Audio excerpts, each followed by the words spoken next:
kulit itu kita bagi menjadi dua ya. Yang pertama melanoma dan non melanoma.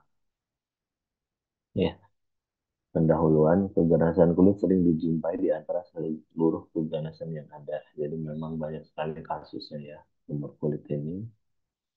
Kemudian keganasan kulit non melanoma umumnya dapat disembuhkan dan jarang mengalami metastasis dan jarang menimbulkan kematian ya. Tapi ada kasus-kasus eh, yang melanoma selanjutnya sekitar 10 menit ke depan itu saya akan paparan mengenai sering ya.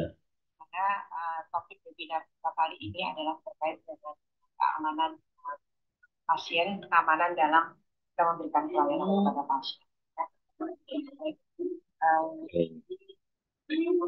Melanoma maligna itu sering menimbulkan metastasis ya. Kalau yang tadi kan yang non melanoma, kalau yang melanoma itu sering sekali menimbulkan eh, kematian dan menyebabkan eh, morbiditas mortalitas yang cukup tinggi. Ya, diperkirakan ada 900.000 sampai 1.200 kasus baru per tahun di ini hanya di Amerika Serikat aja segitu ya. Di Indonesia belum ada data, tapi kasus yang melanoma maligna ini memang banyak terdeteksi di late stadium ya, stadium lanjut ya. Jadi prognosisnya sangat jelek. Ya, skin cancer Izin secara dokter, mohon maaf. rata ya, Untuk PPT-nya belum jalan dokter, masih di oh, slide belum jalan. pertama.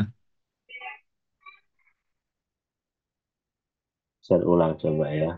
Ini udah skin cancer, Sudah dok. udah ya. Skin cancer atau tumor kulit itu kita bagi menjadi dua ya, melanoma dan non melanoma. Ya, non melanoma itu terdiri dari banyak ya yang bisa sering kita jumpai yaitu squamous cell carcinoma ya. Squamous cell carcinoma, kemudian basal cell carcinoma atau juga kita sebut dengan basalioma ya. Kemudian intraepithelial carcinoma ya. Dari intraepithelial carcinoma itu sering juga disebut Bowen disease ya. Kemudian keratoacanthoma ya, kemudian juga Merkel cell carcinoma, mycosis fungoides, ya sarkoma Kaposi dan cutaneous metastasis ya. Oke. Etiologinya ya rata-rata karena paparan dari sinar matahari yang berlebih, terutama yang eh, basal sel carcinoma atau basalioma. Kemudian juga dari faktor genetik ya, kemudian exposure bahan-bahan kimia, kemudian imunosupresan ya, atau inflamasi atau iritasi yang kronik ya, seperti luka bakar yang nggak sembuh-sembuh itu juga bisa menimbulkan eh, kanker ya kulit. Ya. Oke.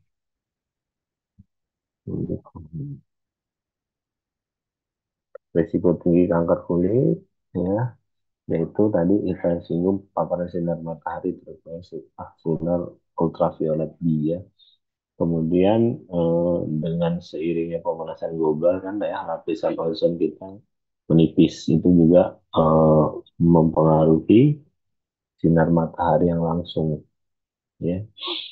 Kemudian dari faktor sinar apa exposure sinar matahari yang terlalu tinggi itu dapat mempengaruhi dari gangguan perubahan atau kerusakan DNA ya. Di sini kita juga sudah pernah mempelajari kerusakan DNA itu kan bisa memang bisa diperbaiki, tapi kalau terjadi terus-menerus dan berulang-ulang kan sel juga butuh perlu perubahan nanti ya. Dia awalnya dia bisa repair, lama-lama dia menyebabkan mutasi ya. Kemudian terjadi perubahan imun respon terhadap tumor ya. Kemudian juga faktor kumulatif dari usia yang meningkat ya, usia tua. Nah, makanya basalioma atau basal cell carcinoma ya, tumor kulit paling sering itu terjadi pada usia-usia yang lanjut ya, di atas 50-an biasanya ya. Oke. Ya, ada faktor genetik ya. Faktor genetik yang menyebabkan kanker kulit non melanoma ya, kita juga sering dapatkan kasus yang xeroderma pigmentosum ya. Jadi seluruh tubuhnya itu kayak ada bercak-bercak hitam ya. Nah, itu karena kerusakan dari repair defect dari DNA ya. Kemudian dari basal cell nephrosyndrome ya, basal cell karsinoma. Ini kerusakan dari sel-sel basal. Ya, bisa juga faktor karena albinisme ya, orang yang nggak punya sel pigmen ya, melaninnya turun ya, sehingga dia akan mempengaruhi ya. Jadi sel kulitnya terpapar, pelindungnya lebih sedikit ya, terpapar terus-menerus sehingga akan menyebabkan tumor-tumor yang non melanoma atau epidermoplasia verruciformis ya. Ini juga sering terjadi pada squamous cell carcinoma. Ah, lesi prekanker ya, lesi yang terjadi sebelum keganasan ya. Tadi juga sering kita jumpai ya, xeroderma pigmentosum ya tadi ya. Terus kemudian keratosis sinilis ya, terjadi pada pengerasan-pengerasan di bagian tubuh tertentu karena faktor usia ya. Kemudian karena nefus ya, atau tai lalat yang berubah dia ya. Tadinya diam segitu gitu aja, lama-lama kalau dia nambah gede timbul ulkus ya, itu juga bisa ya, itu lesi precancer precancer ya. Kemudian juga multiple dysplasia dari Nevi ya, itu kandung-kandung yang banyak yang multiple ya, sangat banyak sekali, itu juga lesi precancer ya. Bahan-bahan kimia seperti arsenik ya, kan tadi kita ketahui bahwa bahan-bahan kimia dapat menimbulkan apa, dermatitis ya, dermatitis iritan ya. Semakin lama terkena dermatitis itu DNA repair kita akan terganggu ya, sehingga lama kelamaan yang tadinya jinak ya, pertumbuhan dan perkembangan sel, lama-lama dia terjadi mutasi dan timbul cancer ya. Bahan-bahan kimia lain seperti jelaga batu bara ya, bisa menimbulkan choroidal skin cancer ya, juga perokok. Nah, nih banyak nih ya, perokok itu bisa sering menyebabkan di SCC ya, squamous cell carcinoma di bibir dan rongga mulut. Ini kasus paling sering nih ya. Juga bisa di saluran pernafasan bagian atas ya, kanker-kanker di saluran pernafasan bagian atas. Ya, penyebab selanjutnya yaitu imunosupresan ya, penderita transplantasi yang menggunakan obat-obatan untuk imunosupresif itu juga bisa lebih beresiko terjadinya kanker kulit. Kemudian pasien-pasien HIV itu juga sering ya. Kemudian papilomavirus ya, paling banyak itu human papillomavirus ya, jengger ya, jengger. Kalau di itu sering kita sebut jengger ayam ya, karena bentuknya seperti jengger ayam ya, ada di kadang di penis, kadang di vaginanya, itu ya sering menyebabkan juga eh, lesi apa, cancer. Nah, ini tadi juga iritasi yang kronik ya, seperti luka bakar yang terus menerus itu nggak sembuh-sembuh ya, itu akan terjadi Marjorin ulcer ya. Jadi eh, luka bakar misalnya 2 tahun, 3 tahun, sampai 5 tahun nggak sembuh, itu lama-lama glukusnya itu akan berubah menjadi margarine ulcer ya. Biasanya sih margarine ulcer itu squamous cell carcinoma ya.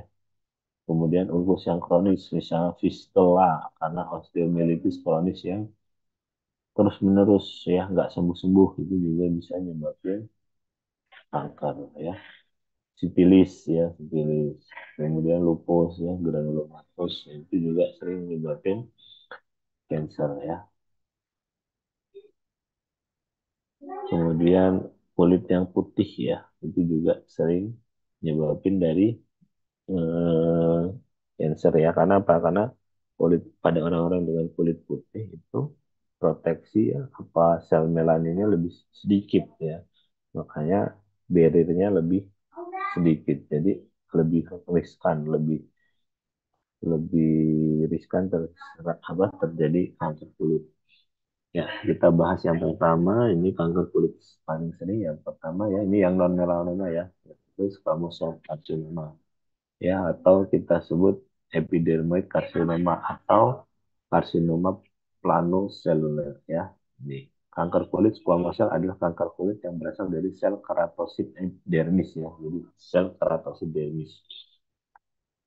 Insidensinya tinggi pada usia dewasa ya 50 sampai 70 tahun.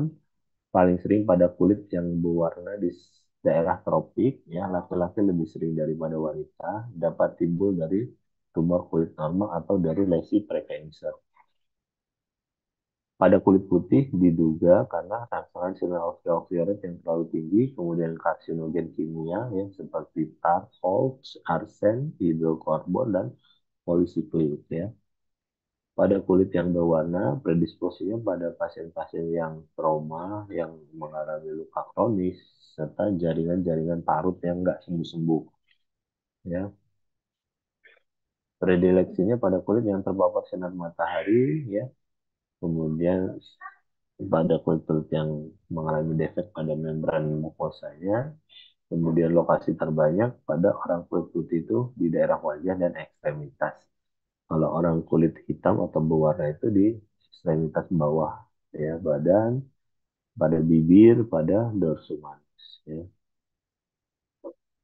Diagnosanya terdapat lesi di kulit terutama pada kulit yang terpapar sinar matahari atau yang mengalami trauma langsung ya terhadap matahari. Bentuknya seperti plak, nodus, ya, seperti papel, tumor atau ulkus, mudah berdarah, konsistensi padat, tumbuh, adanya eksofilik ya, jadi nonjol lesi endofitik ya, infiltrasi ke jaringan sekitar ya, eh, progresivitasnya dengan cepat bisa berkembang lebih cepat ya. Dapat timbul de novo atau dari lesi precancer yang telah lama ada. Ya, jadi bentuknya nodul ya, kayak plak ya, papul ya. Kemudian ada ulkusnya, ulkusnya menonjol ya, berdarah ya. Kemudian dia sering juga eh, infiltrasi ke jaringan sekitar. Jadi ciri-cirinya seperti itu ya. Kemudian nodus regional, ada pembesaran kelenjar limfe di regional ya. Misalnya kalau di ekstremitas bawah kanan, misalnya tungkai kanan, ya itu ada. Kita nyari juga di kelenjar getah bening sekitar situ ya, sekitar poplitea sampai di inguinal situ kita cari ya. Bisa single atau multiple ya, bisa mobile atau melekat ya. Kalau yang mobile itu artinya yang belum menginfiltrasi sampai ke dalam. Tapi kalau yang udah lengket, udah melekat itu yang sudah advance ya, udah stadium lanjut dia akan melekat. Ya, metastasis mungkin ada tanda-tanda metastasis jauh seperti pada paru hati ya. Nah, ingat ya, metastase paling sering itu di tergantung dia kalau dia limfogen ya limfe itu paling sering di paru-paru. Kalau dia hematogen paling sering di darah ya. Nggak menutup kemungkinan di tulang belakang ya, di tulang terdekat atau di otak juga masih memungkinkan ya. Tapi paling sering kalau limfogen itu di paru ya. Oke, pemeriksaan penunjang dengan pemeriksaan radiologi ya, dengan foto X paru ya, foto X-ray itu untuk melihat metastase di paru-paru ya. Kemudian foto tulang daerah lesi itu untuk menunjukkan adanya infiltrasi ke tulang atau tidak ya. CT scan lebih bagus ya. MRI juga lebih bagus tergantung dari tumornya ya. Nah, kalau kita bicara tumor, kita bicara mengenai grading and staging ya. Apa itu grading? Grading itu derajat diferensiasi dari tumor ya kan. Tumor itu ganas misalnya ada yang mild, moderate diferensiasi, ada yang eh, severe atau yang poorly diferensiasi. Jadi mild, ada yang moderate, ada yang severe atau yang undiferensiasi yaitu derajat diferensiasi tumor. Nah, itu grading. Nah, ada juga staging. Kalau staging, kita menggunakan staging dari TNM system ya. T itu tumor, N itu nodul metastase, dan M itu penyebaran atau metastasis ya. Oke. Nah, patologi ya itu golden standard untuk kanker, diagnosa kanker itu dengan histopatologi ya. Kalau tumornya kurang dari 2 cm bisa dilakukan biopsi eksisional ya. Di biopsi eksisional pada squamous cell carcinoma itu primerginnya dari tumor itu 2 cm ya. 2 cm ya. Jadi primarginnya itu 2 cm. Jadi misalnya tumornya diameter 3 cm ya dari diameter itu kamu tambahin 2 cm bebas tumor. Kemudian kalau lebih dari 2 cm bisa dilakukan insisi biopsi ya. Kalau eksisi itu mengambil tumor beserta jaringan sehat di sekitarnya ya. Kalau insisional itu mengambil contoh tumornya saja ya kalau biopsi insisional ya. Kemudian pemeriksaan spesimen tumor primer ya, besar tumor, jenis histopatologi, derajat diferensiasi sel, luas dan dalamnya infiltrasi, kemudian radikalitas operasi ya. Nodus regional ya. Kalau kita ada nodus regional, berarti kita harus bisa melihat jumlah kelenjar yang ditemukan dan yang positif, yang invasi tumor ke kapsul dan ekstranodul, kemudian yang tinggi level metastasisnya ya. Jadi ini N-nya tadi ya, makin tinggi N kan stagingnya naik kan gitu. Kalau udah M-nya ketahuan, M1 paru, wah, itu berarti udah stadium 4 ya. Kalau N itu mesti kalau N1 atau N2, N3 mesti dia tumornya lebih advance ya, stadiumnya lebih tinggi. Nah, pelaporan histopatologi yang diharapkan dari subtipe tumornya, gradingnya, dan radikalitas atau bebas tumornya ya. Ini kalau yang excisional biopsi. Ya, terapi pada stadium 1, 2, dan 3 ya, dengan T4, N0, M0 dilakukan eksisi luas dengan batas sayatan 1 cm ya. Bagusnya free margin-nya 2 cm ya. Free margin. Dan rekonstruksi kalau perlu ya. Jadi bayat ini batas sayatan 1 cm ini dianggap eh, masih mengandung tumor ya. Kalau 2 cm itu udah free margin safety ya. Free margin safety ya. Kemudian kalau stadium 3 dengan N1 dilakukan eksisulas dan diseksi kelenjar getah beningnya ya. Kalau stadium 4 ya udah stadium 4 paliatif ya. Paliatif itu tujuannya kan untuk memperpanjang usia, mengurangi keluhan itu aja, tapi tidak mungkin bisa menyembuhkan. Oke, tumor cancer yang kedua, ini yang paling sering juga ya, ini basalioma, basal cell carcinoma atau lupus roden ya, karena gambarannya menggaung ya, kayak luka gigitan tikus gitu ya. Basalioma adalah kanker kulit yang berasal dari sel basal kulit. Sering terjadi di atas usia 40-an, laki-laki lebih sering dari wanita. Faktor predisposisinya yang pertama jenis kulit yang terang ya, yang 1 dan 2, dan albino yang rentan terhadap paparan sinar matahari yang lama. Ya, paparan sinar X ya untuk terapi akne pada wajah itu juga meningkatkan faktor resiko terjadinya kanker kulit ya. Sindrom nefrus basal atau autosomal dominan, kemudian intoxikasi arsen yang kronis ya, lupus eritomatosus yang kronis, kemudian lupus kronis disertai adanya fistol ya, bisa timbul basal sel karsinoma. Distribusi lesi soliter dan multiple ya, multiplenya jarang. Lokasi berbahaya adalah pada kantus lateralis ya, medialis, dan lipat nasolabial ya. Dapat pula pada pipi, dahi, hidung, leher, jarang sekali pada ekstremitas ya, lengan, tangan, tungkai, kaki, dan kulit kepala. Paling sering pada wajah ya. baik di pipi, di dahi, di hidung, di leher, ya, itu sering ya. Kemudian lesi kulit tipenya seperti papul, nodul, translusen seperti mutiara, kadang seringnya timbul ulkus disertai dengan krusta ya, dengan tepi yang menggaung atau roden. Jadi, kalau tadi kan squamous cell carcinoma itu nonjol dia, ya spesifiknya dia lebih menonjol, nodul ya, infiltrasi jaringan sekitar ya, rapuh, mudah berdarah ya. Kalau ini dia menggaung, lesinya cekung ya. Dia warna merah jambu atau merah telangiectasis dapat dijumpai dengan bantuan loop ya, jenis pigmented dapat berwarna coklat sampai biru kehitaman. Palpasi keras pada tentistik ya, bentuk bulat oval tengah melekuk ya, seperti umbilikat ya. Kemudian ada nodus, hampir tidak pernah mengadakan metastase regional ya. Eh, Sedikit sekali dia metastase ya, metastase hampir tidak pernah mengadakan metastase jauh ya. Jadi pada basal sel karsinoma ini kan namanya basal sel karsinoma tumor ganas ya.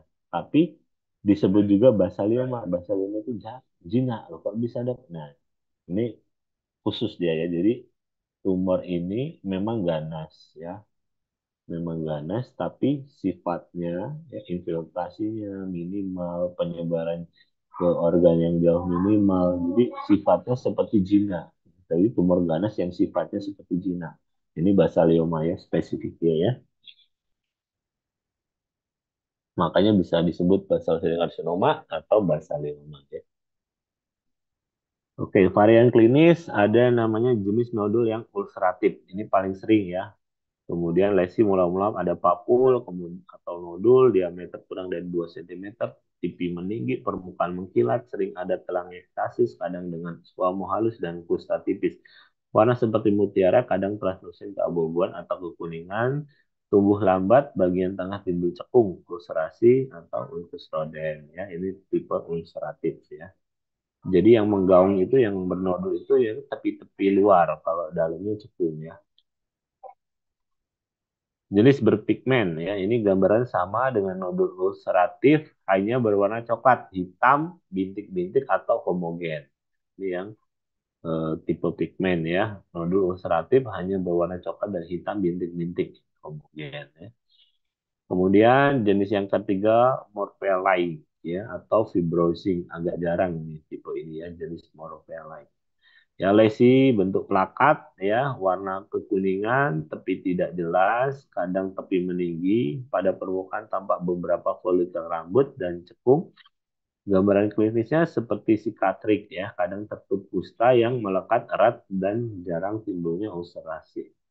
Ya, tipe yang fibrosing ini jarang timbul ulkus, makanya dia jarang. Jenis superficial, lokasi di badan, leher, dan kepala. Lesi seperti bercak kemerahan dengan squama halus, tepi meninggi seperti kawat ya, dapat meluas secara lambat, ulcerasi negatif ya, biasanya multiple ya. Ini superficial, ini juga jarang. Jenis fibroepitelial ini lokasi di punggung ya. Lesinya soliter, nodul keras, sering bertangkai, pendek, permukaan halus, sedikit kemerahan, mirip fibroma. Ini juga jarang. Sindroma karsinoma sel basal atau nevoid sindrom Gorlin-Gage ya, autosomal dominan, sindrom terdiri dari kelainan kulit. Karsinoma sel basal multiple jenis nevoid itu cekungannya pit pada telapak tangan dan kaki. Ada milia, lipoma, fibroma ya. Atau timbul di juga pada kelainan tulang seperti kista pada rahang, kelainan tulang iga atau tulang belakang, skoliosis, ya, spina bifida di dan kelainan di pusat. Ini juga jarang. Gorlin Gutt ini jarang. Kelainan sistem saraf seperti perubahan neurologi ya, abnormal ya, cerebral, medulloblastoma, retardasi mental. Kemudian ada juga kelainan mata, katarak ya, buta kognitif, lain-lain, klasifikasi Fox, fibroma, varian klasifikasi ya. Kemudian kista limfotik ya, ini tadi sindrom Cobb. Jenis selanjutnya yaitu jenis yang linear ya, dan generalized follicular basal cell neoplasm. Ini jarang juga. Nah, adanya sejak lahir lesi jenis linear berupa nodul dan komedo dan kista epidermal tersusun seperti garis dan unilateral. Lesi tetap dengan bertambahnya usia ya. Jenis yang kedua yang generalized follicular ya, ada kerontokan rambut akibat kerusakan folikel rambut karena pertumbuhan tumor. Diagnosis dengan pemeriksaan penunjang lah, laboratorium biasa ya, darah rutin, urin, SGT, SGBT, blood orion nitrogen, creatinine, radiologi dengan foto paru, foto tulang, daerah lesi, CT scan atau dengan MRI ya. Patologi bisa biopsi ya, biopsi eksisi pada jenis patologi dan bagaimana derajat diferensiasi dari sel. Lebih dari 2 cm bisa dilakukan eksisi biopsi terlebih dahulu dan kurang dari 2 cm dilakukan excisional biopsi dengan safety margin ya setengah sampai 1 cm. Nah, kalau basalioma ini safety marginnya setengah sampai 1 cm ya. Jadi dia dianggap sudah bersih bebas tumor kalau udah lewat setengah senti. Kalau tadi kan squamous cell carcinoma dia 1 sampai 2 cm, paling bagus 2 cm kan gitu ya. Beda. Nah, pemeriksaan spesimen operasi, tumor primer, besar tumor, jenis tumor, histologi, derajat diferensiasi sel, luas dan dalamnya infiltrasi, serta radikalitas dari operasi. Ya, ada pertanyaan? Oh, kalau radikalitas operasi itu gimana lihatnya? Jadi, setelah diangkat, itu kita lihat batas sayatannya ya. Jadi, batas atas, batas bawah, samping kanan, samping kiri, sampai kedalaman. Itu kan nanti di histopatologi dilihat. Kalau tumornya masih ada nyenggol, misalnya di atas masih mengandung tumor, berarti harus dilakukan eksisi ulang. Jadi diambil lagi ya, gitu ya, sehingga tercapai radikalitas tumor. Kalau tumornya masih bisa, berarti pasti tumbuh lagi. Itu ya prinsipnya seperti itu. Ini TNM sistemnya ya bisa kalian baca sendiri nanti ya. T1 itu seperti apa, T2 apa ya. Terapi ya, eksisi luas dengan safety margin setengah senti sampai 1 cm ya. Pelaporan histopatologi yang diharapkan yaitu jenis, subtipe, dan radikalitas atau bebas tumor ya. Kemudian bisa juga dilakukan radioterapi, diberikan bila upaya untuk mencapai radikalitas secara bedah tak tercapai ya. Misalnya dia menginfiltrasi di basis kranii misalnya. Ya kan nggak mungkin kita ngambil basis kraniinya kan, maksudnya kita ambil tumornya kemudian sisanya mungkin kita bisa lakukan radioterapi ya. Rekurensinya itu tergantung dari operabilitas ya. Jadi safety margin tadi ya, kalau safety marginnya bisa tercapai, radikalitasnya bagus, itu operable. Kalau masih mengandung tumor ya eksisi ulang ya. Kalau inoperable di radioterapi ya. Pernah saya mendapatkan itu yang inoperable ya, dia udah kena matanya itu udah hilang ya. Jadi separuh wajah itu udah hilang. Nah, waktu itu memang dia basal sel karsinoma. Kita radiasi itu bagus responnya. Kita radiasi bagus responnya. Tapi ya wajahnya hilang separuh. Ya. Nah, ini tumor kulit selanjutnya yaitu adenokarsinoma kulit. Ya, adenokarsinoma kulit itu kulit kanker yang berasal dari sel apnexa kulit ya. Tumor itu di kulit atau subkutis yang melekat dengan kulit ya. Konsistensi padat. Adanya nodul, mungkin ada pembesaran kelenjar limfa regional, kemudian metastasis mungkin terdapat tanda-tanda metastasis jauh. Ya, jadi kalau kelenjar getah bening itu kan secara umum ya kita bagi ke bagian kanan dan bagian kiri ya. Hmm, kelenjar getah bening ya. Kalau bagian kelenjar getah bening yang kanan itu jadi dari eh, diafragma, diafragma kanan, ya, kemudian ke atas ke separuh wajah, ya, tuh, separuh wajah, separuh leher, separuh dada, dan tangan kanan itu lokasinya kelenjar getah bening kanan itu peredarannya seperti itu ya. Kalau kelenjar getah bening yang kiri itu sangat luas, ya, jadi diafragma kanan ke bawah, ya, terus kedua kaki kanan kaki kiri, terus separuh badan sebelah kiri. Nah, itu kalau eh, di penyebaran di KGB sebelah kiri ya. Jadi misalnya, oh, kaki kanan kemungkinan penyebarannya kemana? Ya kita lihat di inguinal ada nggak? Ya. Kalau inguinal ada, kemungkinan penyebaran ke paru, paru kiri ya, dilihat paru kirinya. Gitu ya. Tumor payudara misalnya juga seperti itu, payudara kanan. Oh, payudara kanan kita lihat di leher kanan, ada nggak di ketiak kanan gitu ya. Kalau udah nyebrang gimana dok? Kalau udah nyebrang artinya sudah metastasis, artinya ya. Udah ke jaringan yang sebelahnya gitu.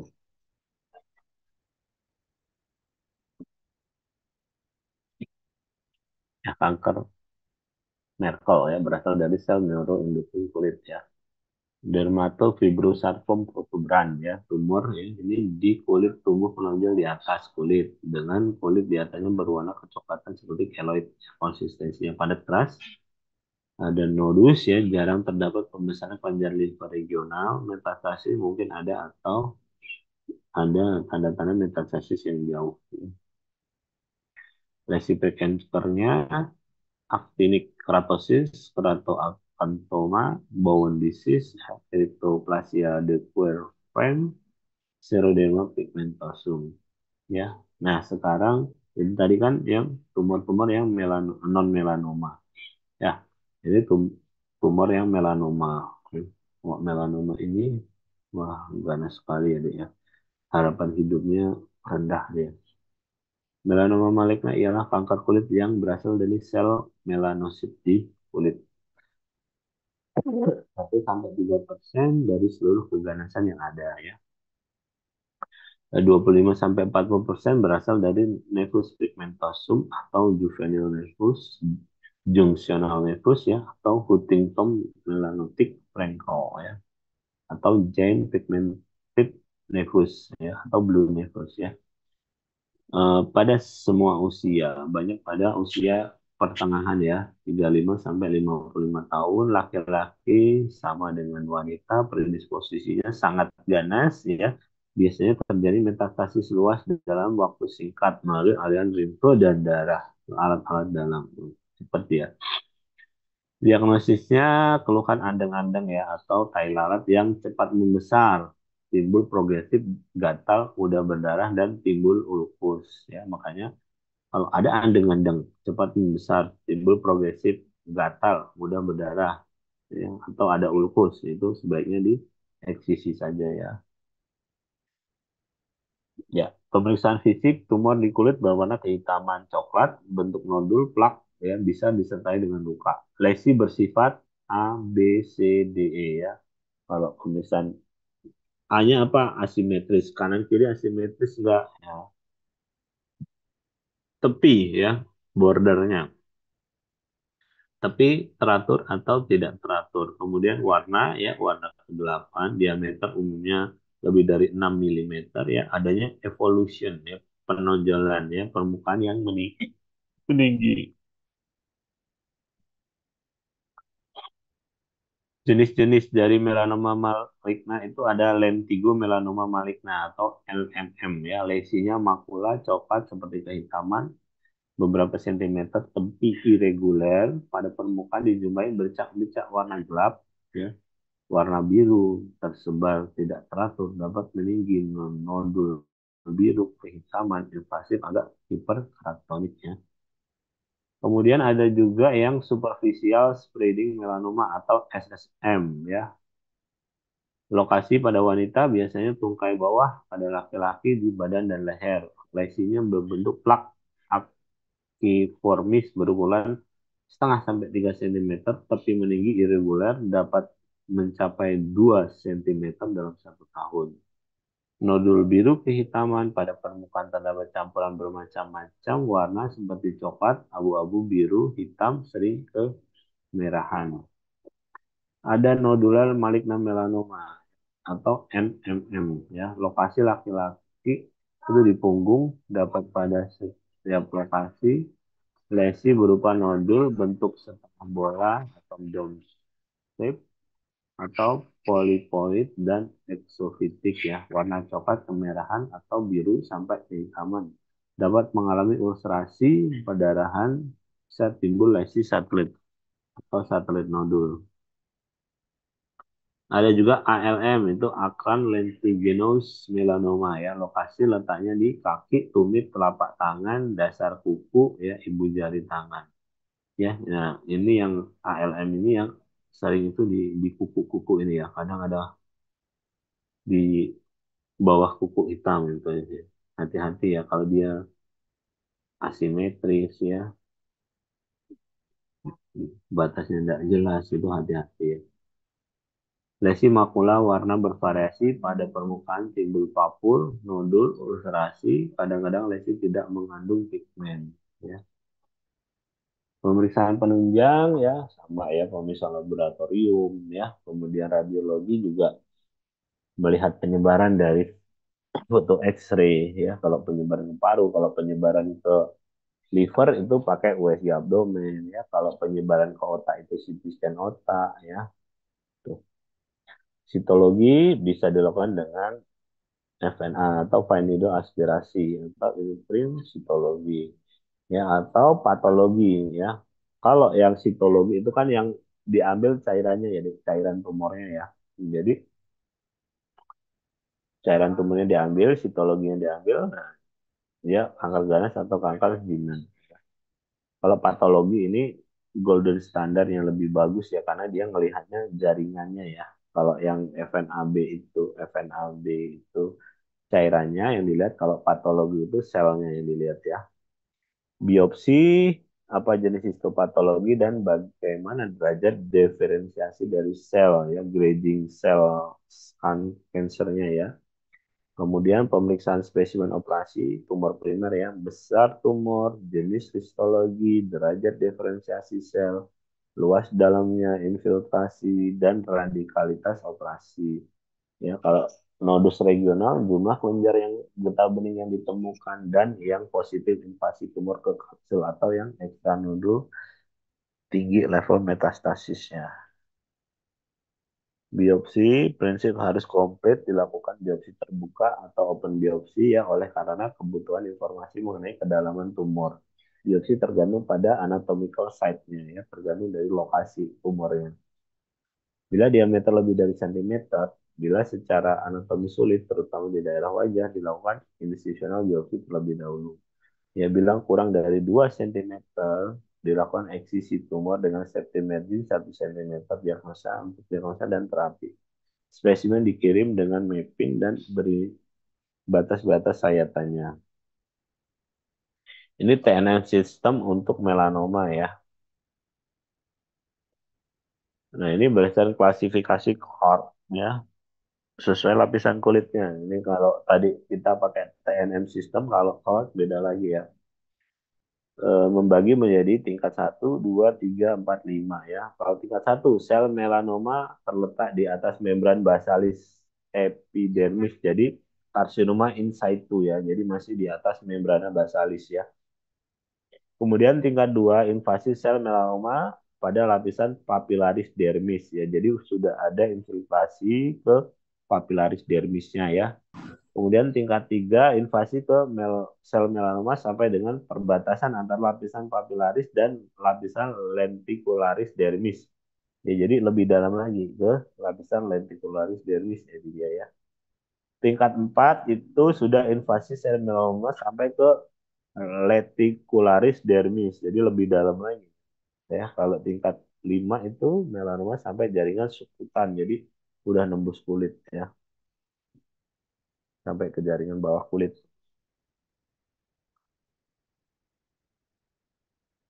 Ada juga klasifikasi dari Breslow ya.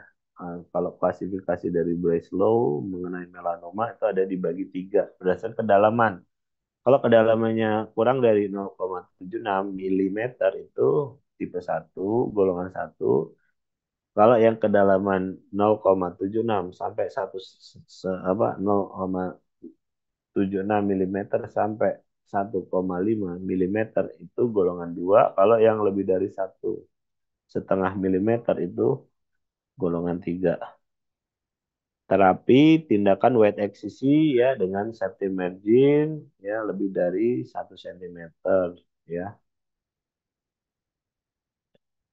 Kemudian dilakukan rekonstruksi sampai dengan ketebalan 0,6 milimeter safety margin 1 cm antara 0,76 milimeter sampai 1,5 milimeter safety marginnya 1,5 cm. Kalau ketebalan lebih dari 1,5 milimeter, sentimennya 2 cm. Bila hasil biopsi sentimennya tidak sesuai dengan ketebalan Breslow, harus dilakukan reeksisi ya secepat mungkin sampai dasar fasia. Regional pada limfonoduli secara histopatologis positif dilakukan diseksi limfonoduli ya di daerah inguinal di atas indikasi ulkus multiple limfonodi ya di dalam aksila hingga level 2 atau di daerah leher dilakukan radical neck diseksi ya diseksi luas di leher. Ajuvan terapinya pada stadium 3 dapat berupa imunoterapi, radioterapi, dan kemoterapi ya. Pada lesi intransitik sebaiknya dilakukan kombinasi treatment ya. Lesi intransitik itu misalnya gini ya. Jadi tumornya di telapak kaki. Kemudian ada benjolan di inguinal. Nah, benjolan di inguinal itu namanya lesi intransitik ya. Itu pada melanoma ya, sering didapatkan lesi intransitik. Ya.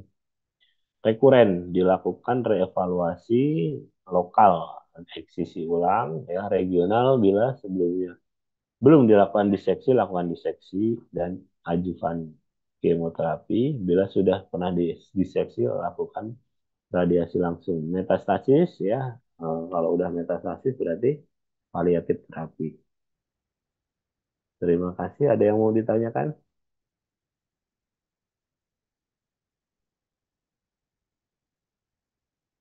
mengenai tumor kulit?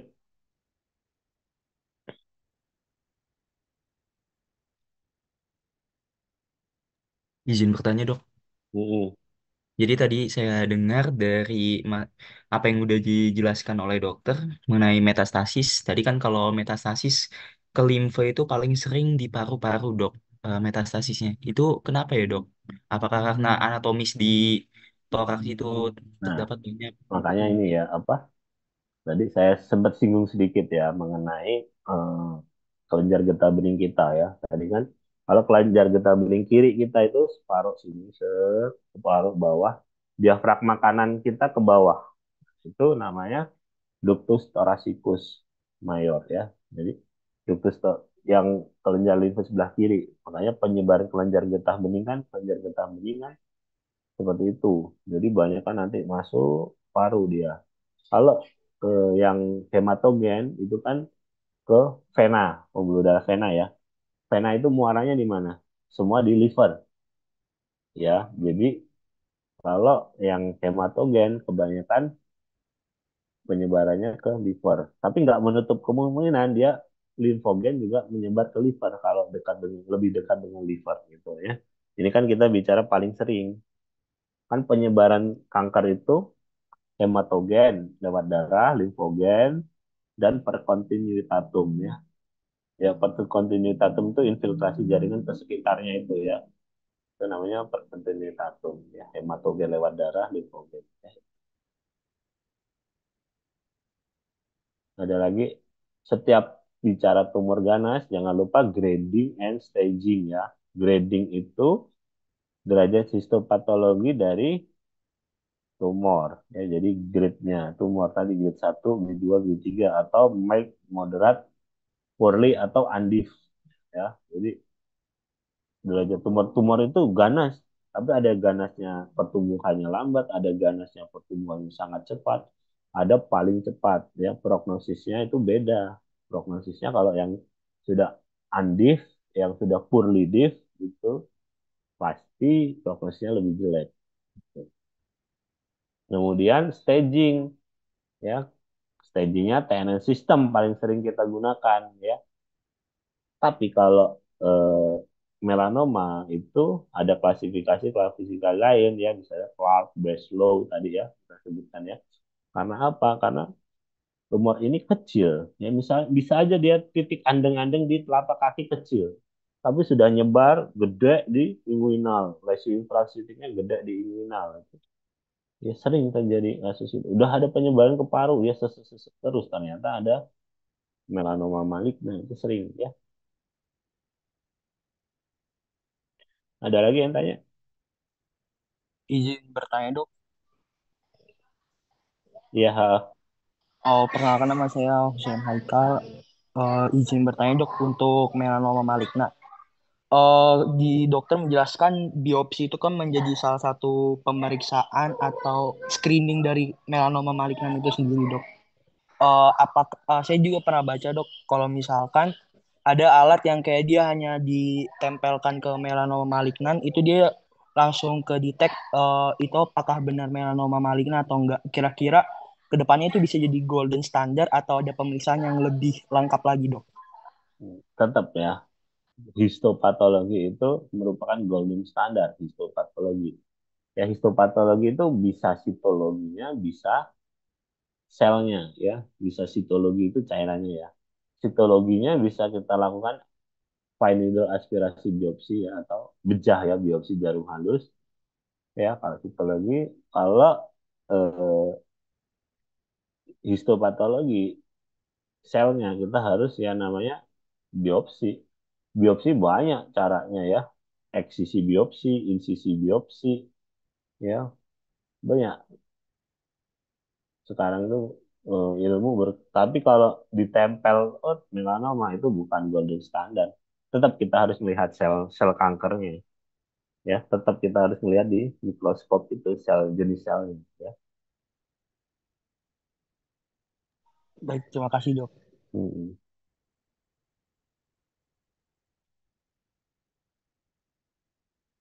Nah, kalau tumor di kulitnya ini yang terpenting apa kalau tumor kulit? Kalau kamu nanti pasti di tempat praktek apa nanti di puskes ya, kalau kalian di daerah-daerah itu pada orang usia lanjut ada benjolan ya di wajah, di dahi hitam, ulkus roden itu paling sering ini. Jangan sampai dia luas. Kalau luas itu yang susah apa? Rekonstruksinya. Ya, rekonstruksinya susah. Nanti operasinya bertahap, cuma rekonstruksinya doang itu. Kalau lesinya kecil kan kita nutupnya bisa flat lokal ya, bisa nutup dari sekitarnya ya. Tapi kalau luas itu susah rekonstruksinya. Ya karena apa? Karena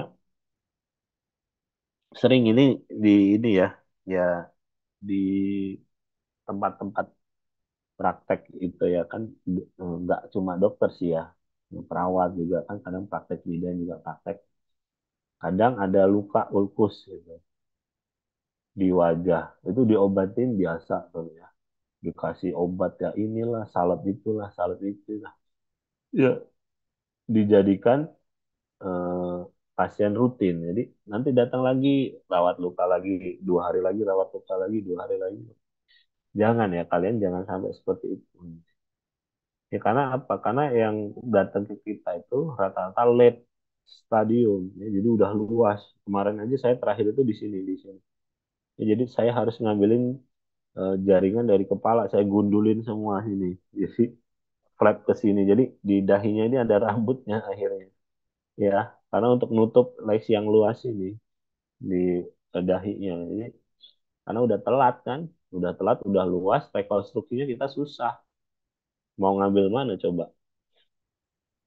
Mau ngambil wajah nggak mungkin jauh kan? Otomatis ngambil kulit kepala yang paling enak. Set akhirnya di ininya di dahinya ada rambutnya ya, untuk nutup defek. Ya nanti kayak gitu ya, kalau oh sekali 2 kali kalian misalnya sekali kalian obati nggak sembuh ya udah kamu harus berpikir oh ini berarti kira-kira lesi. cancer gitu ya.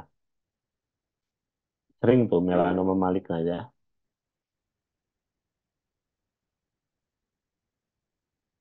Basalioma atau basal cell carcinoma juga sering ya.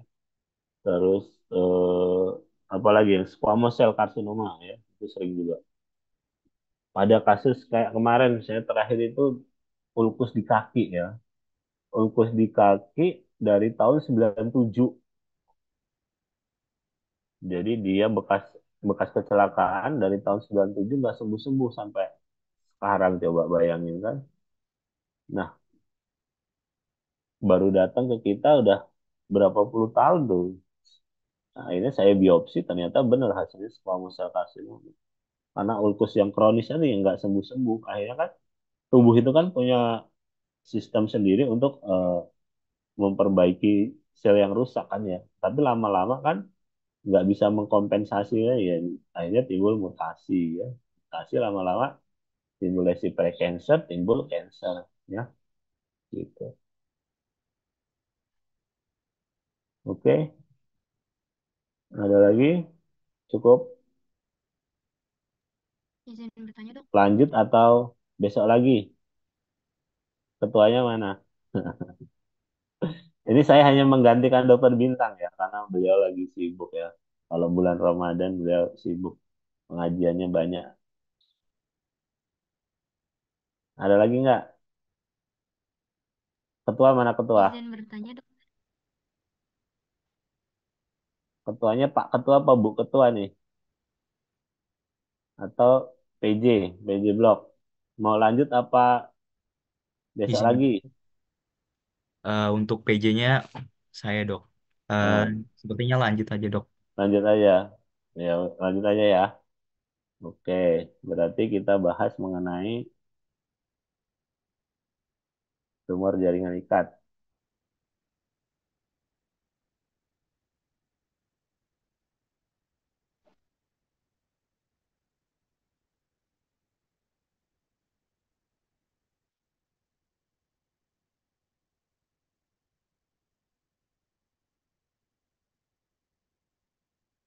Oke, udah bisa dilihat?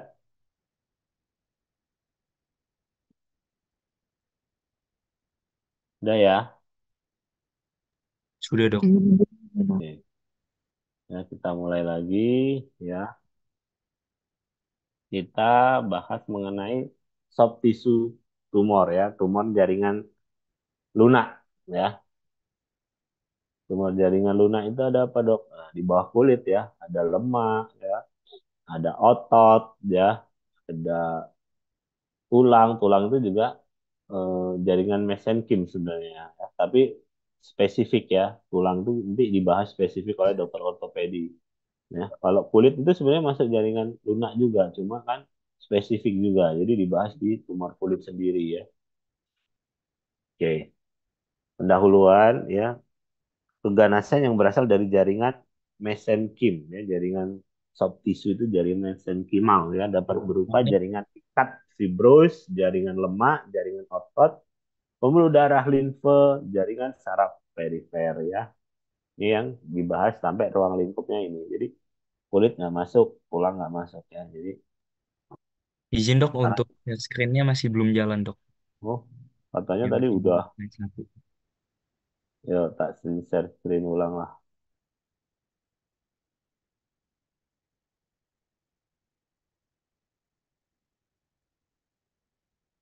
Udah? Sudah dok. Oke. Kalian ini angkatan berapa sih? 2022 dok. Oh, baru ya. Baru semester 3 ya. Oke, lanjut. Ya, jarang didapatkan. Ya, kalau yang ganas jarang didapatin. Lalu kalau yang jinak itu sering banyak banget ya. Kalau yang jinak itu kayak lipoma, lemak ya. Jadi tumor jinak dari lemak, lipoma. Ada lagi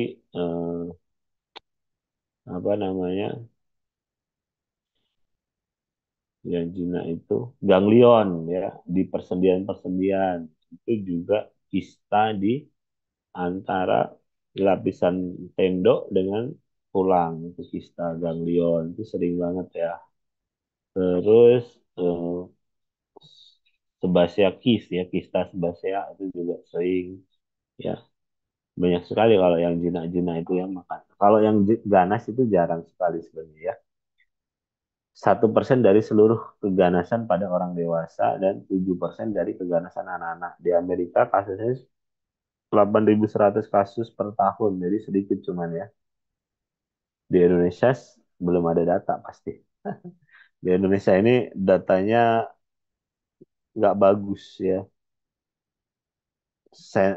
Center-center aja beda ya. Penanganannya itu berbeda ya. Misalnya center yang di Lampung itu banyak kan adopsinya ke mana UI ya, Unpad ya, terus ke Palembang itu seringnya.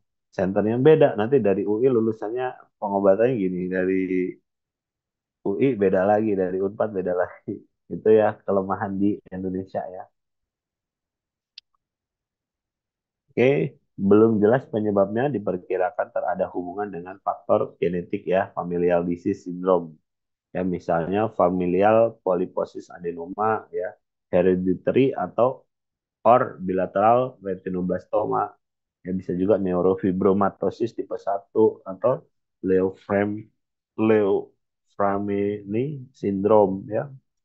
Bisa juga dari faktor radiasi, bahan kimia, riwayat trauma dan mutasi pada sel mesenkimal ya. Banyak didapatkan di daerah yang paling sering secara utama ekstremitas ya. Ekstremitas itu di tangan dan kaki ya. Kemudian di tubuh ya. Kemudian di retroperitoneal, kepala leher dan di GI tract. Pada di GI tract itu biasanya pada GIS ya, gastrointestinal stroma tumor gitu ya. Di gaster, usus halus, rektum dan esophagus. Ya, distribusi dari sarkoma jaringan lunak itu ya kita paling banyak di ekstremitas ya. 59%. Ya, gambaran klinis tipe-tipe sarkoma jaringan lunak hampir sama ya. Yang membedakan hanya letak anatomisnya, ukurannya, ya, gambaran spesifik histopatologinya dan gradasi histopatologinya ya. Nah, ini banyak sekali ya. Klasifikasi histopatologi jaringan asal ya, fibrous ya. Kalau jaringan asal fibrous, kalau jinak kita sebut fibroma, kalau ganas kita sebut fibrosarkoma ya. Itu juga ya, fibrohistiocytoma ya. Itu jinaknya. Ganasnya malikan fibrohistiocytoma ya. Lipoma ya. Ganasnya liposarkoma. Jaringan asal smooth muscle, ganasnya leiomyosarkoma ya. Skeletal muscle, ganasnya rhabdomyosarkoma. Blood vessel, ya, ganasnya angiosarkoma ya. Konjal limfangiosarkoma ya. Perivaskuler malignan hemangioperisitoma ya. Dari cairan sinovial sarkoma ya. Dari paraganglionik malignan paraganglioma malignan paraganglioma ya. Mesotelial ya, malignan schwannoma ya. Extraskeletal cartilage dan osseous. Extraskeletal chondrosarkom atau extraskeletal osteosarkoma ya. Begitu, jadi dia tergantung dari asalnya, jaringan mesenkim asalnya ya. Sangat banyak. Ya. Jenis histopatologi terbanyak yaitu yang pertama malignan fibros histiocytoma ya, yang kemudian yang kedua liposarkom, yang ketiga leiomyosarkom, yang keempat fibrosarkom, rhabdomyosarkom, malignan peripheral nephrocyte tumor atau MPNS tumor ya, sinovial sarkoma dan sarkoma kaposi. Ini SJL paling sering ya. Ini yang ganas yang kita bahas ya. Kalau jinaknya tadi kan dari jaringan ini aja, jaringan asal kan. Apa sih fibrous ya jadi fibroma, fibrohistiocytic jadi fibrohistiocytoma, jadi lipom jaringan lemak jadi lipoma gitu ya kalau jinaknya ya. Kalau ganasnya ini tadi malignan. Kasus terbanyak yaitu pada ekstremitas ya, liposarkom ya, MVNH ya, kemudian sinovial sarkoma ya. Pada retroperitoneal biasanya liposarkom dan leiomyosarkoma. Oke, gradasi histopatologi Borden ya, Broder itu membagi menjadi tingkat selularitas tumor, diferensiasi tumor, polimorfi tumor, nekrosis tumor, dan jumlah mitosisnya ya. Jadi banyak sekali kalau yang sarkoma jaringan lunak. Sarkoma jaringan lunak ini cukup apa ya, sulit ya, cukup sulit. Nah, American Joint Commission of Cancer atau IJCC ya. IJCC itu ini ya yang mengelompokkan stagingnya tadi ya, TNS sistemnya ya. TNM sistem T berapa, N berapa, N berapa, ini gini-gini itu yang mengelompokkan IGCC. IGCC itu juga yang terakhir itu IGCC 8 ya. Kalau kalian pernah baca kan kok berubah-berubah sih ya tergantung IGCC ini ya. IGCC itu nanti membagi TNM sistemnya itu beda-beda. Dan Memorial Sloan Kettering Cancer Center atau MSKCC membedakan sarkoma jaringan lunak atas high grade dan low grade ya. Tumor ya, T1 tidak ada, tidak didapatkan tumor, T1 kurang dari senti.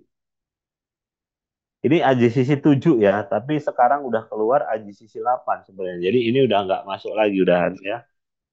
Ini saya belum ganti AJCC 8 itu kan baru keluar itu 2020 berapa gitu. Ya, lokasi tumor di superficial dan di deep. Nodulnya regional metastasis ya, tempat regional lymphometastasis N0 M1. Metastasis juga eh, M M0 M1. Ya ini AZCC 7 kan ya yang saya sebutkan tadi ya. Sekarang yang terbaru AZCC 8. Ya tapi kalian cukup tahu aja ya. Produk sudut diagnostik yang pertama anamnesis ya. Anamnesis itu adanya benjolan enggak atau masa tumor ya. Terus penyebarannya cepat enggak nih pembesarannya ya. Awalnya misalnya sebesar biji jagung, terus 3 bulan kemudian jadi sebesar bola kasti, bola B ya. Itu cepat berarti kan ya. Progresivitas tumornya ya. Terus kapan terjadinya? Kapan mulai ada benjolannya? Terus sifat pertumbuhannya cepat atau lambat ya. Keluhan penekanan jaringan sekitarnya ya, penekanan ke saraf ya, penekanan ke pembuluh darah atau gangguan gerakan. Jadi harus dilihat juga. Dari pemeriksaan fisik ya kita melihat lokasi tumor ya, kemudian deskripsi tumor, permukaan, konsistensi, batas tumor, mobilitas, nyeri tekan atau ukurannya. Jadi kalau kita melihat tumor itu kita harus bisa mendeskripsikan. Misalnya ya, ada benjolan di kruris ya atau lengan apa tungkai bawah. Itu kita harus bisa melihat terdapat benjolan di regio kruris dextra ukuran 3 kali 4 kali 5 cm ya. Konsistensinya padat, keras, permukaan rata, tepinya berbatas tegas, mobilitasnya bagus, jadi bisa digerakkan, tidak nyeri, misalnya gitu ya. Jadi kalian harus bisa mendeskripsikan tumornya. Atau eh, beda juga. Misalnya tumor di regio kruris, ukurannya 4 kali 5 cm.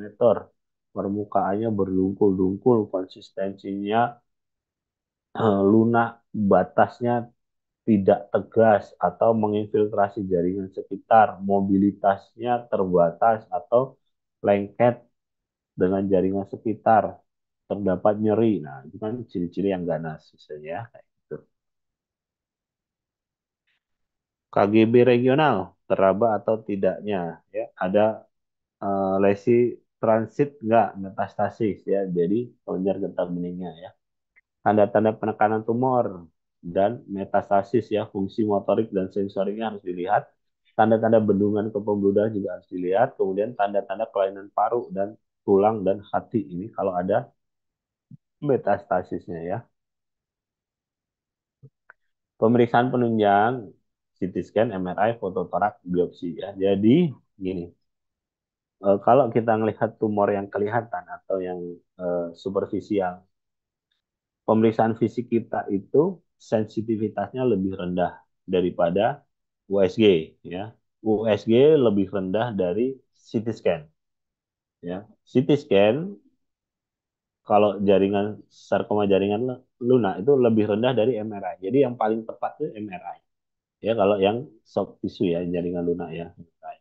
Jadi gini misalnya, pada saat kamu raba, kamu bisa ngukur tuh panjang lebar tumor misalnya 2 kali 4 cm. Tapi ketika di USG hasilnya 1,8 kali 3,7 misalnya gitu USG-nya. Terus CT scan hasilnya 2,75 ya kali 3,68 misalnya gitu. MRI lebih tepat lagi gitu. Jadi sensitivitas dan spesifikasinya terbatas gitu. Kalau ini yang dengan jari kita atau USG lebih rendah juga dari CT scan. Jadi nah, ini gimana dok? Ya tergantung di fasilitas yang ada kamu nanti. Kalau nggak ada MRI, nggak ada CT scan ya USG yang kalian bisa kerjakan. Gitu, ya jelas ya. Dok, kalau nyari metastasis dok, kalau di luar negeri itu kita pakai PET scan. Nah, kalau ada fasilitas kenapa nggak? Ya, kalau bisa PET scan ya PET scan dari kepala sampai kaki dilihat tuh ada nggak penyebaran tumor di situ kan gitu ya. Kalau di Indonesia dok, nah, di Indonesia fasilitas terbatas. Yang bisa kita lakukan apa? Ya paling sering aja tumornya paling sering ke paru-paru ya udah foto torak. Paling sering ke liver ya udah USG abdomen. Paling sering ke otak ya udah CT scan. Jadi kita itu nyarinya super apa eh, organ-organ tertentu aja yang paling sering ya gitu. Karena ya fasilitas. Kalau sekali PET scan kan mahal, gak ditanggung BPJS. Biopsi ya sama juga ya. Biopsi, core biopsi bisa true cut biopsi. Nah, core biopsi tadi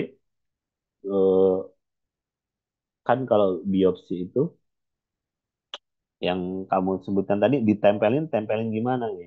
Tadi itu ya. Nah, ini core biopsi itu kayak biopsi jarum halus, cuma yang diambil itu selnya ya. Jadi masukin alat dan jarum, ditembak situ set, nanti ngambil jaringan dia. Core biopsi ya namanya ya.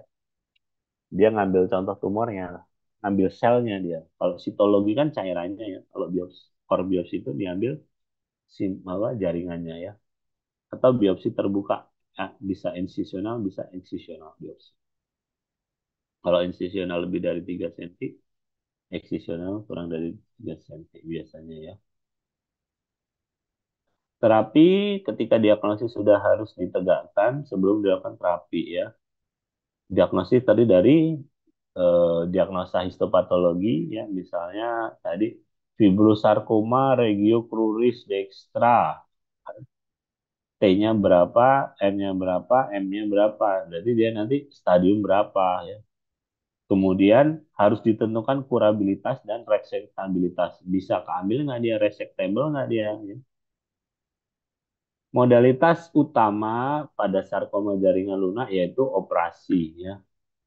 Operasinya eksisi luas ya, reseksi kompartemen ya, amputasi atau disartikulasi dan diseksi kelenjar getah bening. Jadi golden standar untuk sarkoma jaringan lunak yaitu operasi ya. Kapan dilakukan eksisi luas? Kalau tumornya masih mobilitasnya masih mobile ya, masih bisa digerakkan ya di eksisi luas. Sarkoma jaringan lunak, safety margin-nya 2 cm bebas tumor ya. Kemudian reseksi kompartemen. Jika hanya satu kompartemen saja yang kena tumornya itu, reseksilah kompartemen yang bersangkutan. Misalnya di kruis kompartemen anterior, ya ini diambil. Amputasi, ya. Kalau amputasi itu biasanya yang sudah eh, nggak bisa diangkat tumor primernya, jadi harus dibuang semua bawah ya. Misalnya sudah lengket ke pembuluh darah, sudah lengket ke saraf, ya, sudah lengket ke tulang, tulangnya udah kena, itu berarti nggak bisa diambil kan tumornya, tumor primernya, jadi harus dibuang kakinya. Tuh, ya. Kemudian diseksi kelenjar itu jika ada penyebaran ke kelenjar getah bening langsung dilakukan diseksi kelenjar getah beningnya ya untuk mencegah penyebaran lebih luas. Bedah itu yang utama, yang curable atau yang resectable, kemudian radioterapi ya bisa juga lakukan. Radioterapi bisa preoperasi, post operasi atau budget terapi, kemudian bisa dilakukan kemoterapi juga. Kemoterapi ini juga bisa dilakukan neoadjuvan kemoterapi atau kemoterapi sebelum pembedahan dan adjuvan kemoterapi atau kemoterapi setelah pembedahan ya. Atau paliatif terapi jika dia sudah stadium 4 ya. Terapi bedah dibedakan berdasarkan lokasi, ekstremitas, atau visceral, organ retroperitoneal, bagian tubuh lain. Ya. Sarkoma jaringan lunak dengan metastase jauh. Ya. Prinsip melakukan eksisi luas yaitu radikalitas. Ya. Prinsipnya mempertahankan limb, ya, jadi mempertahankan kaki kalau bisa ya, atau lengan. Kalau nggak bisa ya amputasi itu ya prinsipnya. Ya. Ya, bagian pengelolaan sarkoma jaringan lunak yang di ekstremitas ya, diagnosa klinis onkologi dan histopatologi, grading ya, stadium, kemudian resectable atau non resectable. Ya, kalau gradasi tinggi eksisi luas, kalau gradasi rendah eksisi luas ya, tergantung dari ukuran tumor dan kemudian bisa dilakukan kemoterapi atau radioterapi ya. Angka rekurensinya amputasi kurang dari 10% ya, eksisi lebih dari 35%, kalau biopsi eksisi saja itu 70%. Ya, 5 years survival rate-nya amputasi 88%, limb sparing surgery-nya 83% ya. Disease free survival rata-rata ya 78% ya, sampai dengan 71% ya. Oh, tahu ya, ini kalau kita bicara tumor tuh kita bicara eh, survival rate ya, sama free survival rate atau disease free survival ya. Jadi kalau disease free survival itu angka bebas sakitnya. Jadi dia kambuhnya lama gitu ya. Bersih dia. Kalau bersihnya sampai 78% ya. Kalau 5 years survival rate itu angka harapan hidup sampai 5 tahun itu 88% ya dengan amputasi. Nah, ini tergantung juga stadiumnya ya. Kalau makin tinggi stadium ya makin rendah angka harapan hidupnya. Apalagi kalau udah metastase, kalau udah metastase harapan hidupnya lebih rendah lagi. Ya, ini yang di ekstremitas ya. Nah, ini yang di retroperitoneal. Oke.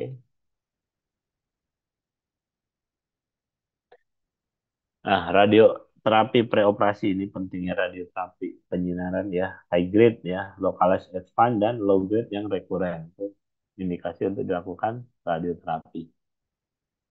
Radioterapi post operasi kalau yang high grade ya atau lebih dari 5 cm yang tidak resectable atau lebih dari 10 cm yang tidak dapat dieksisi luas.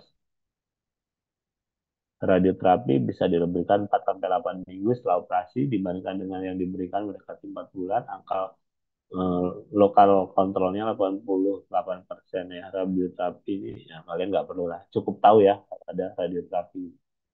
Jadi pengobatannya sarkoma jaringan lunak itu dengan satu operasi, yang dua radiasi, kemudian radioterapi. Ada juga yang terbaru itu eh, targeting terapi ya, tapi masih jarang karena sampelnya harus kita kirim ya, ke luar negeri dan obatnya mahal nggak ditanggung BPJS ya. Yang ditanggung ya radioterapi, kemoterapi atau operasi. Oke, ada yang ditanyakan nih sarkoma jaringan lunak nih. Nah, kalian di sini yang terpenting apa ya? Tumor jaringan lunaknya ya. tumor jaringan lunak yang jinak.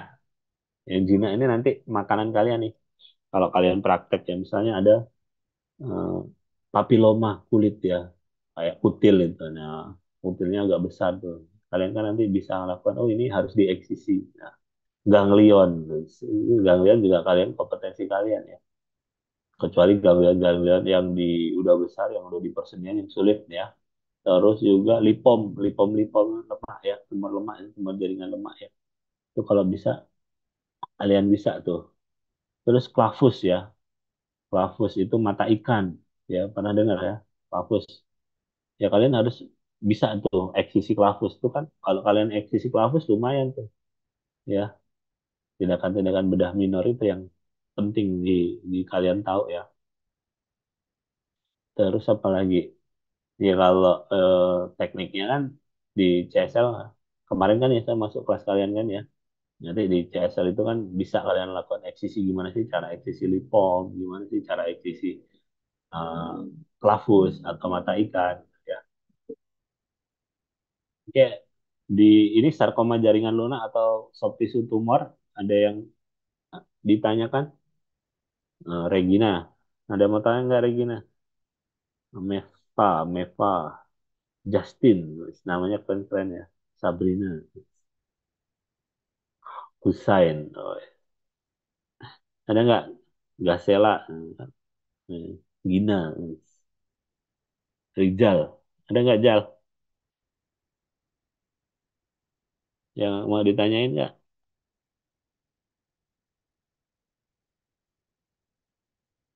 Atika, nanya nggak? Atika, Tania, nanya nggak?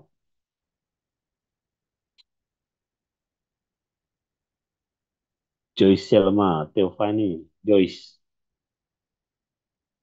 nggak ada ya? Sepertinya tidak ada dokter. Kalau nggak ada, kita akhiri aja ya. Mungkin kalian ada aktivitas soalnya hari Minggu dok, hari Minggu kok kuliah. Iya, kemarin kan aku mau hari Sabtu, tapi Sabtu padat ternyata. Terus katanya minggu depan harus ujian ya. Hmm. Oh iya, ini nanti ketuanya WA saya ya, ngirim materinya ini ya. Oke? Ya wes, kita Baik, Dok. tutup ya. Cukup sekian pertemuan kali ini. Kurang lebihnya saya mohon maaf. Semoga bermanfaat ya. Saya akhiri. Wabillahi taufiq walhidayah. Wassalamualaikum warahmatullahi wabarakatuh. Waalaikumsalam warahmatullahi wabarakatuh. Terima kasih banyak Banyak dok. dok. Ya, Terima kasih banyak dok. ya. Terima kasih. Terima kasih.